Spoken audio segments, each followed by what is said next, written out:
दोस्तों, किसी ने क्या खूब कहा है कि मेहनत करने वालों को ही फल की प्राप्ति होती है। बिल्कुल सही दोस्तों, मेहनत करने वाले कभी असफल नहीं होते। मेहनत करने वाले कभी हताश नहीं होते। मैं आपको वही बात कहूँगा जो हर बार कहता हूँ। इस दुनिया में बहुत सी ऐसी चीज़ें हैं जो हमें हर रोज कुछ नया सीखने का मौका देती हैं। तो आइए सीखिए हमारे साथ। Let's intro.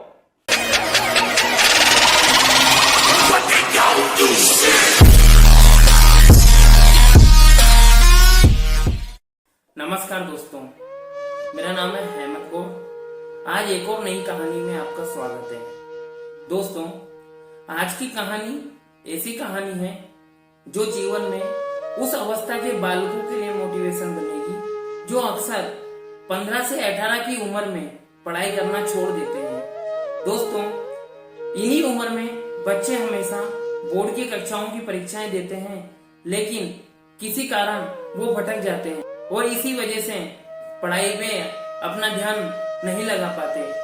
आज ऐसी ही कहानी मैं आपके लिए लेकर आया हूँ, जिसे सुनकर आपको पढ़ाई की तरफ थोड़ा फोकस करने की हिम्मत मिले तो ही मैं अपने आप को बड़ा खुशनसीब समझूंगा।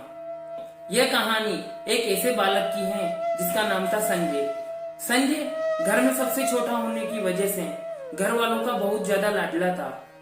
और तो और घर वालों के अत्यधिक प्यार के चलते संजय ये समझता था कि इस दुनिया में जो भी हो रहा है वो अपने आप ही हो रहा है और किसी को कुछ करने की आवश्यकता ही नहीं है।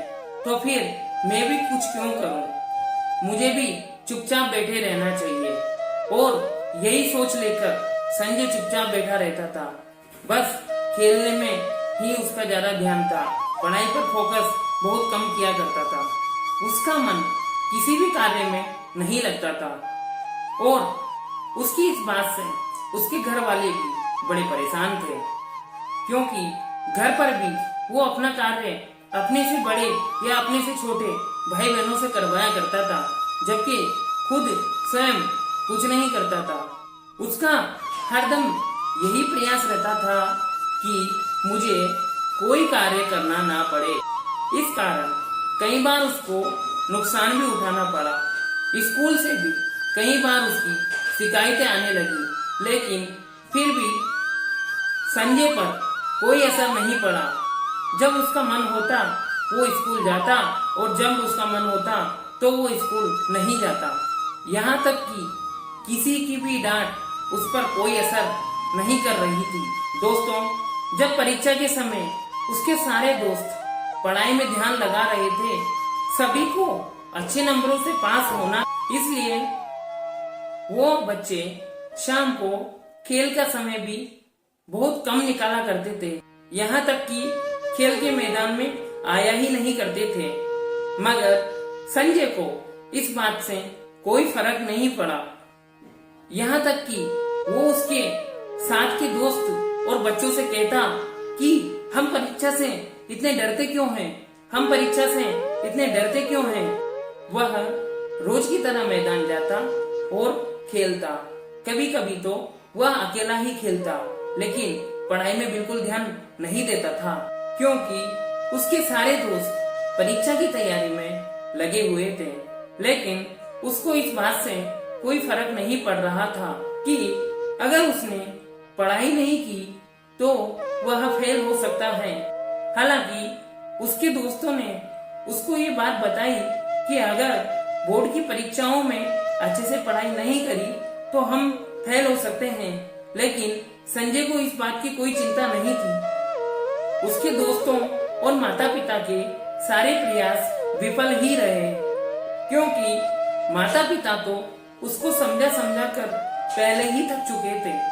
और आखिरकार परीक्षा का दिन आ ही गया। संजय ने जब प्रश्न पत्र देखा तो उसका सर चकरा गया, क्योंकि प्रश्न पत्र में ऐसे प्रश्न पूछे गए थे जो संजय ने जीवन में कभी नहीं पढ़े। यह देखकर जैसे ही उसने परीक्षा हॉल में अपनी नजर दौड़ाई तो वहां पर संजय को छोड़कर सारे बच्चे परीक्षा में लिखते हुए नजर आ रहे थे। यह देखकर संजय अपने किए पर पछताने लगा और उसका मन रोने का हो रहा था।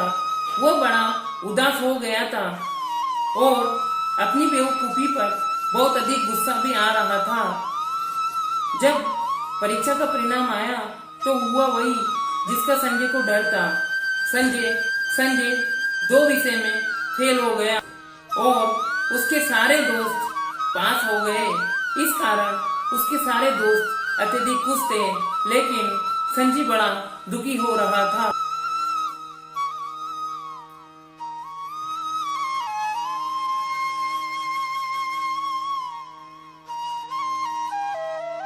और जब उसके सारे दोस्त शाम को मैदान में क्रिकेट खेलने गए तो उन्होंने देखा कि संजय बड़ा चिंतित हो रहा है।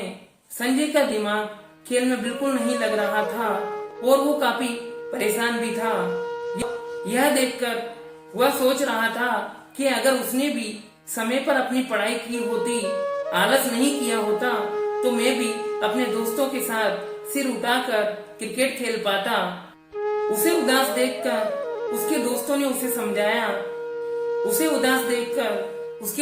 उसे समझाया कि अभी भी परेशान होने की कोई आवश्यकता नहीं है, क्योंकि आपके पास अभी भी एक अवसर बचा हुआ है और हमें उम्मीद ही नहीं पूरा विश्वास है कि इस बार तुम जरूर पास होके दिखाओगे और फिर हम सब अगली कक्षा में होंगे।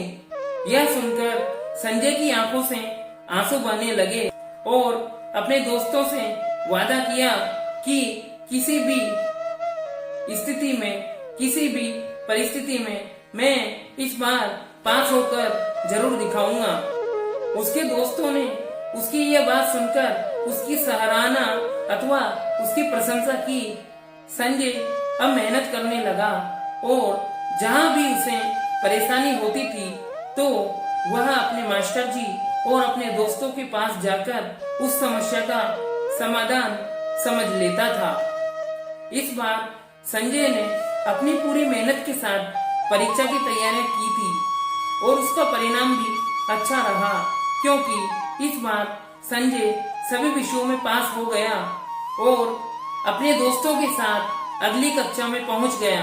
और उसे ये बात भी समझ में आ गई कि इस दुनिया में बिना मेहनत के कुछ भी नहीं मिलता और इसलिए मेहनत करनी पड़ती है और मेहनत कभी बेकार नहीं जाती। उसके इस बात से सभी दोस्त और उसके परिवार वाले अत्यधिक प्रसन्न हुए और संजय की प्रशंसा करने लगे। इसी के साथ मैं आपका दोस्त हेमंत आपसे विदा लेता हूँ। मिलते हैं नेक्स्ट वीडियो में। तब तक के लिए आप चैनल को सब्सक्राइब करें, वीडियो को लाइक करें और हमें कमेंट करके बताएं कि हमारे द्वारा दी गई वीडियो आपको कैसी लग रही है।